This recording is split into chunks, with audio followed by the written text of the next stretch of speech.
What do you think when I say the words air pollution? I think carbon emissions.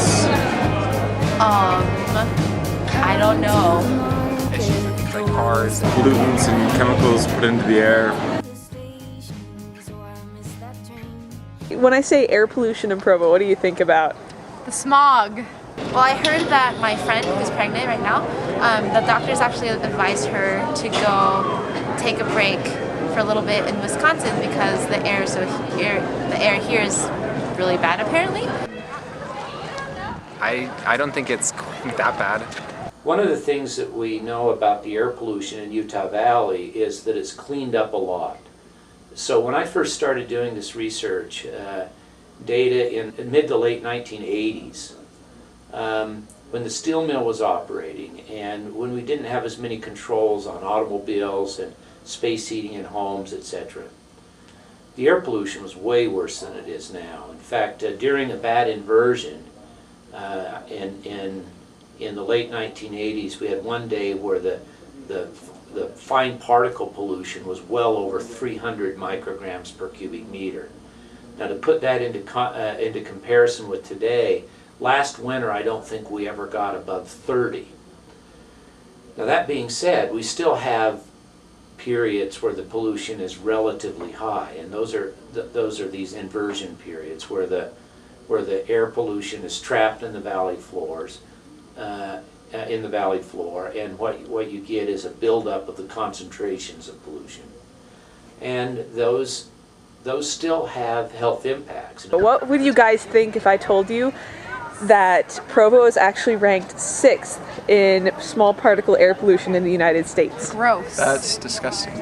I heard somewhere that the air here is like smoking 3 packs a day. Which doesn't really make sense. I wouldn't think that. I think it's one of the more cleaner places. That's interesting. I would be shocked, but I mean, I guess I'm not going to not believe it. That's really gross. Yeah. Foul. Oh man. It would be a surprise. I mean, it's not something that they hear much about or that is overtly noticeable. During an inversion period, I don't go out and jog outdoors on the valley floor. What I'll do is just drive up, and you can get above the inversion pretty easily.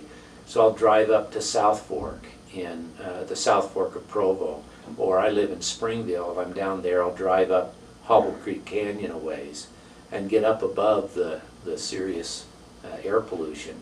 And it's actually, as soon as you get above the inversion layer, it's very clean. So I like to go up and do my exercising in the clean air above the inversion layer, and it's sunny and it's warmer above the inversion layer and very pleasant. So that's one thing. The other thing you want to do is not run or jog or bike along busy streets, especially during the inversions, but pretty much any time. You get a lot more exposure to the air pollution, even in days when you don't have an inversion, if you're running along a sidewalk on a busy street or whatever. So I try to avoid congested, busy areas. But yeah, what do you guys think as BYU students we can do to help not get sick or help with the pollution and help others with the pollution here in Provo? Well, I drive to really short distances, so walking around would be better for that. I think we have like this responsibility as citizens to just be more aware of what's going on. It turns out these fine particles penetrate indoors quite well, and so staying indoors reduces your exposure somewhat, but not by as much as you might think, because again, most of the air pollution that is generated outdoors will enter indoors because of the air exchange of your home or your workplace. So I do make decisions regarding where I live, where I exercise,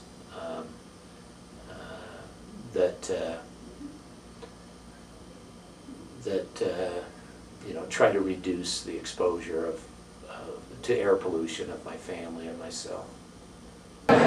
I walk to campus every day. Good on you. That's good. Well, if I didn't, I'd be really quite lazy because I live literally 5 minutes away. I don't know. I think it's a lot of the small things, setting an example, because I mean, it's obviously we don't just get our air from local areas. It's regional.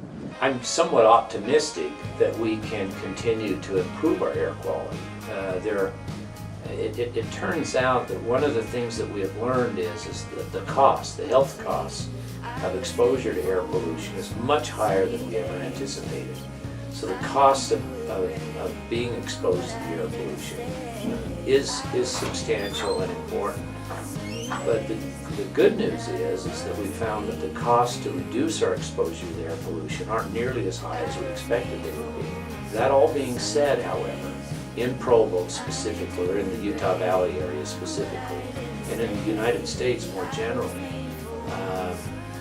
we can have the goal, have the objective to have very clean air.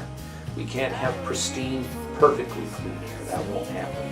But we can have clean air, as clean as it is now or even cleaner, and that should be our objective.